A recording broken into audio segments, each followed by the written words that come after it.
சாயல்குடி ஆதினம் Gozo மித்திரா அருளிய meta கமனா மார்க்கம். பேரன்பை நோக்கிய ஒரு அகப்பயணம். அத்தியாயம் 1. அந்த ஒரு கேள்வி. மதுரையின் மாலை நேரம். சூரியன் மறைந்து கொண்டிருந்தான். சாயல்குடி ஆதீனம் அமைதியில் மூழ்கியிருந்தது. ஆசிரமத்தின் பழமையான மரங்களின் இலைகளை வருடியபடி காற்று வீசியது. தியான மண்டபத்தின் முன்பாக ஒரு மரத்தின் கீழ் அமைதியாக அமர்ந்திருந்தார் குரு தம்மரிஷி கோசோ மித்திரா.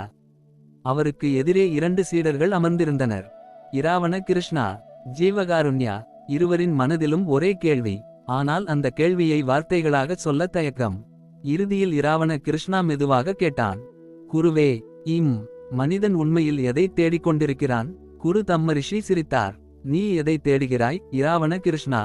சீடன் சிறிது நேரம் அமைதியாக இருந்தான். அமைதியை. குரு அவனை பார்த்தார். அமைதி கிடைத்தால் மகிழ்ச்சியை தேடுவேன்.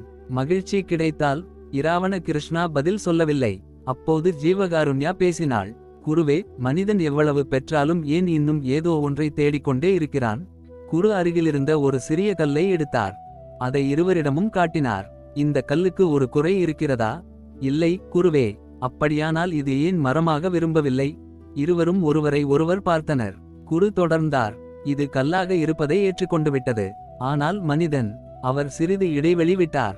மனிதன் தன்னை அறியாமல் வேறு யாரோ ஆக முயற்சி செய்கிறான். அந்த வார்த்தைகள் இருவரின் உள்ளத்தையும் தொட்டன. இடைக்கோடு இடைக்கோடு இடைக்கோடு. அத்தியாயம் 2. கண்ணுக்கு தெரியாத சிறை. இராவண கிருஷ்ணா கேட்டான். குருவே, மனிதனை சிறைப்படுத்துவது எது? குரு, வெளியில் இருக்கும் சிறை அல்ல. அப்படியென்றால்? அவனுடைய சொந்த மனம்.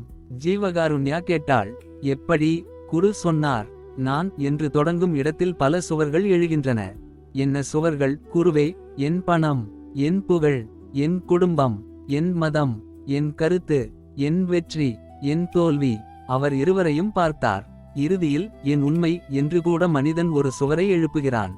இராவண கிருஷ்ணா கேட்டான். அப்படியென்றால் அந்த சுவரை எப்படி உடைப்பது? குரு சிரித்தார். சுவரை உடைக்க வேண்டியதில்லை. பிறகு?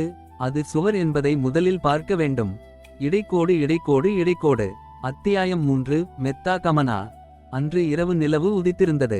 ஆசிரமத்தின் குளத்தின் அருகே மூவரும் நடந்து கொண்டிருந்தனர். ஜீவகாருண்யா கேட்டாள். குருவே, இந்த பாதைக்கு ஒரு பெயர் இருக்கிறதா? குரு நின்றார். குளத்தில் பிரதிபலித்த நிலவை பார்த்தார். பின்னர் மெதுவாகச் சொன்னார். மெத்தா கமனா. இராவண கிருஷ்ணா அந்த வார்த்தையை மீண்டும் உச்சரித்தான். மெத்தா கமனா. அதன் பொருள் என்ன குருவே? குரு. மெத்தா பேரன்பு, கமனா பயணம். அவர் இருவரையும் நோக்கி, மெத்தா கமனா என்பது ஒரு இடத்திற்கு செல்லும் பயணம் அல்ல. சிறிது நேரம் அமைதியாக இருந்தார். அகந்தையிலிருந்து அன்பிற்கு செல்லும் பயணம். கோபத்திலிருந்து கருணைக்கு செல்லும் பயணம். பயத்திலிருந்து தெளிவிற்கு செல்லும் பயணம். பிரிவிலிருந்து ஒருமைப்பாட்டிற்கு செல்லும் பயணம். தன்னை வெல்வதிலிருந்து தன்னை அறியும் பயணம். ஜீவகாருண்யாவின் கண்களில் ஒரு புதிய ஒளி தெரிந்தது. அப்படியென்றால் மெத்தா கமனா என்பது ஒரு மதமா? குரு சிரித்தார். இல்லை. ஒரு தத்துவமா? அதைவிட அதிகம். அப்படியென்றால்? குரு மெதுவாகச் சொன்னார். வாழ்ந்து பார்க்க வேண்டிய ஒரு மார்க்கம். இடைக்கோடு இடைக்கோடு இடைக்கோடு. அத்தியாயம் 4. முதல் பாடம். அடுத்த நாள் காலை. குரு தம்மரிஷி இருவரையும் அழைத்தார். அவர்களிடம் 2 பாத்திரங்களை கொடுத்தார். இன்று நீங்கள் இருவரும் இந்த ஆசிரமத்தைச் சுற்றி நடக்க வேண்டும். இராவண கிருஷ்ணா கேட்டான். எதற்காக குருவே?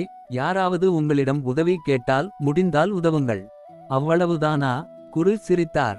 இல்லை, இன்னொரு வேலை இருக்கிறது. என்ன? யாராவது உங்களை புண்படுத்தும் வார்த்தை பேசினால் உடனே பதில் சொல்லாதீர்கள். இராவண கிருஷ்ணா சற்றே தயங்கினான். அது கடினம் குருவே. குரு. அதனால்தான் அது உன் முதல் பாடம். இடைக்கோடு இடைக்கோடு இடைக்கோடு. மாலை இருவரும் திரும்பி வந்தனர். குரு கேட்டார். என்ன கற்றுக்கொண்டீர்கள்? இராவண கிருஷ்ணா சொன்னான். குருவே, பிறருக்கு உதவுவது எளிது. அப்படியா? ஆனால் ஒருவர் நம்மை காயப்படுத்தும்போது அவர் மீது கோபப்படாமல் இருப்பது மிகவும் கடினம். குரு ஜீவகாருண்யாவை பார்த்தார். அவள் மெதுவாகச் சொன்னாள். குருவே, இன்று எனக்கு புரிந்தது. என்ன? நான் பிறரை நேசிக்கிறேன் என்று நினைத்திருந்தேன். அவள் சிறிது நேரம் அமைதியாக இருந்தாள். ஆனால் என்னை விரும்பாத ஒருவரை நேசிக்க முடியுமா என்று இன்று தான் என்னை நான் கேட்டுக்கொண்டேன். குருவின் முகத்தில் புன்னகை மலர்ந்தது. அதுதான் மெத்தா கமனாவின் கதவு.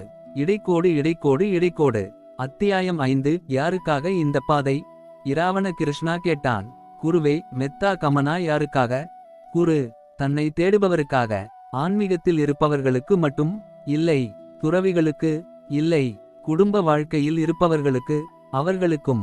குரு கூறினார், மனிதனாக பிறந்த ஒவ்வொருவருக்கும். ஏனெனில் ஒவ்வொருவரின் உள்ளத்திலும் பேரன்புக்கான ஒரு விதை இருக்கிறது. ஜீவகாருண்யா கேட்டாள், அந்த விதை வளராமல் இருப்பதற்கு காரணம் என்ன? குரு, பயம் வேறு, அகந்தை வேறு, பிறரை பற்றிய தீர்ப்புகள் வேறு. குரு அவளை ஆழமாக பார்த்தார். தன்னை பற்றிய தவறான புரிதல். இடைக்கோடு இடைக்கோடு இடைக்கோடு. அத்தியாயம் 6. உண்மையான மாற்றம். இராவண கிருஷ்ணா திடீரென கேட்டான், குருவே, உலகத்தை மாற்ற முடியுமா? குரு, முடியும். சீடனின் முகத்தில் ஆச்சரியம். எப்படி? குரு அருகில் இருந்த விளக்கை ஏற்றினார். இந்த ஒரு விளக்கால் முழு இரவையும் அகற்ற முடியுமா? முடியாது. ஆனால் அது இருக்கும் இடத்தில் இருளை அகற்ற முடியுமா? முடியும். குரு சொன்னார். அதேபோல் ஒரே மனிதன் உலகம் முழுவதையும் மாற்ற முடியாமல் இருக்கலாம். ஆனால் அவன் தன்னுள் இருக்கும் இருளை அகற்ற முடியும். அவன் மாறினால் அவனுடைய குடும்பம் மாறும். குடும்பம் மாறினால் சமூகம் மாறும். சமூகம் மாறினால்.